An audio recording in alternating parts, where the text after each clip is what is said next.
guys, this has been one of the most difficult workbench builds I've done because we had to cut a hole there for my part sink. I just today went and got wheels for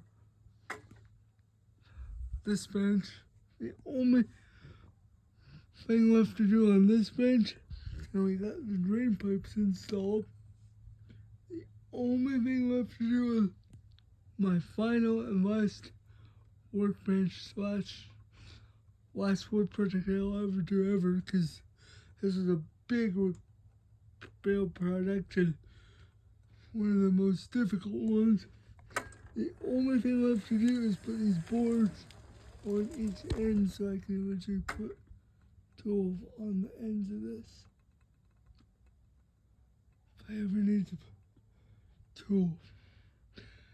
But other than my 8-foot teardown table is done, because this side's we're going to break some apart, have the drain in the middle where it can drain out, and then the porch cleaning station over on the other end. Peace out.